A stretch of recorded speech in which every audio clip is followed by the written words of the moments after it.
Ti je gomar, kjo është diçka që duket. Poezia që Mimoza Ahmeti i kushtoi Edi Ramës. Poetja Mimoza Ahmeti i kushtoi kryeministrit Edi Rama një poezi në vitin 1993 të titulluar Ti je gomar, kjo është diçka që duket. Në një video të shkurtër që së fundmi po qarkullon kudo në rrjet, shfaqet një sekuencë kur gazetari Adi Krasta e pyet në atë kohë Mimoza Ahmetin gjatë një spektakli 32 vjet më parë se kujt ja dedikonte që je gomar, kjo është diçka që duket. Ajo ju drejtua një mikut tim, Edi Ramës. Ndërkohë, kreu i qeverisë Edi Rama e ka krahasuar veten me gomarin për të treguar se mban në kuriz çdo punë. Po ti isha kafsh, çfarë kafshe do isha unë? Gomar. Gomari është më punëtor, i mban të gjithë ngarkesat e çon në dispozicion.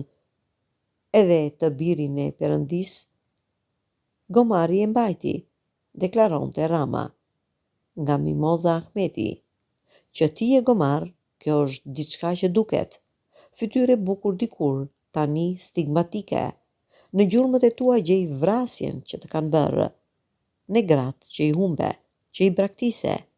A shpëtuan duke ikur prej teje, për të mbrojtur gjallë diku, në lëmosh ndjenje, fytyrë e bukur dhe sot, me gjithë prishjen, dyshimin, dekompozimin, trup që zvaritesh e biresh në tokë të mallkuar, maz vigane dhe e dëshpëruar njëkohësisht, një vath në vesh, ditë që nxit kotësisë kuptimin, çdo ditë humb diçka nga cilësia e yllit.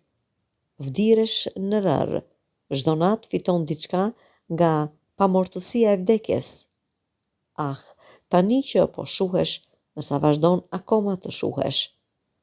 Vërvit në ajër tentakulat të tmerrshme vetmije të shturura, me llak fshikullues kap, tërheqe shtrëngon, robëron, me buzë sterile, trupin e pandjeshëm. Shepsh kam rënë në gjurmët e bjerjes sate, shfrimit, mënyrës së tërthorë të shfaqjes, helmimit, fshehjes, sofizmit, lëkundjes së paqenës, asaj paqëndrueshmërie që nuk ngret dot bazë, ndjenja luksoze në esencë shkatërruese, gërryen si mace të gjire grash të lëna, rrugëhumbur i bukur që vazhdon të humbësh, që di të sillesh, por që etika s'ta përmbush dot shpirtin. Jam jotja, më ke, gjithmonë më ke pasur, mbështetje, frym, shteg në rrugë, pa krye, por ti se kupton nga që je gomar, dhe ky është shkaku që unë të dua tmerrsisht.